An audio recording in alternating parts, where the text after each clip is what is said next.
Samsung's Galaxy S4 is the phone that Samsung hopes will cement its reputation as not just Apple's rival, but its superior.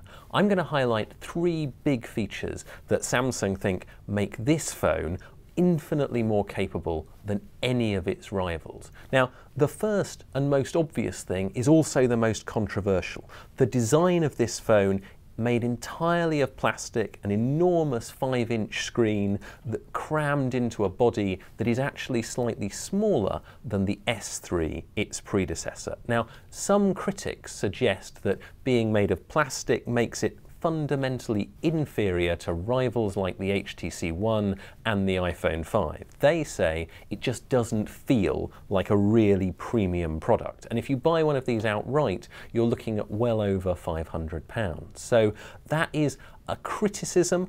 Personally, as someone who had an S3 for a long time, I find that the S4 feels like a more premium product. It is plastic, but I don't think it's worth getting hung up on whether a phone is just made of metal or not. To do that would be to ignore the features inside. So let's take a look at the 2 big things. And the main thing about the S4, although I'm only picking out 2, is that there are a huge number of extra features which, frankly, a lot of users won't be after. The single biggest one, though, is probably the camera. It's a 13 megapixel camera, and that means that you get really impressive detailed pictures.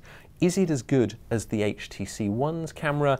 I would say certainly in low light, probably not. But the S4 has got a really impressive sensor and it takes really impressive pictures. The other thing that it does is it's got a much more intuitive way of using it. Samsung have taken the interface from their Galaxy cameras, which have done incredibly well, and they've imported it into a phone. What we're seeing here is the real combination of standalone cameras and mobile phones. It's the first, in a sense, of a new generation that really manages to do that. So, really impressive camera. But the other thing is the combination of genuinely novel features, which, frankly, at the moment, feel like they are very much a trial of what we're going to see to come. So, for instance, if you open your email account, if you just hover your finger over one of your emails, you'll see a little preview before you even have to open it up. Now,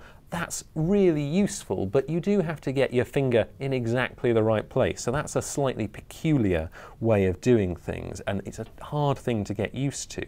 One of the other things it does is you can simply wave your hand across the front to scroll through, say, different tracks or different pictures, and that's using the front-facing sensors to detect where your hand is. And the most gimmicky but glamorous feature is eye tracking. Now, as I'm looking at the screen, the Samsung understands where my eyes are, it senses them moving down the page, and so I can scroll up and down without even touching the screen. Do features like that work all the time? No. Are they a taste of the future? Yes. But I think the main thing to say about the Samsung Galaxy S4 is that it's a really impressive device. Is it head and shoulders above the iPhone 5 or the HTC One? No. But what that emphasizes is not a fault of the S4, it's how good all those top-of-the-range phones are. I've given it 4.5 stars out of 5 in my review, but the main thing I would say is if you're in the market for one of these, or an HTC, or an iPhone, it's how they feel in your hands and how you like the feel of them. So go out, before you buy one, make sure you've held it.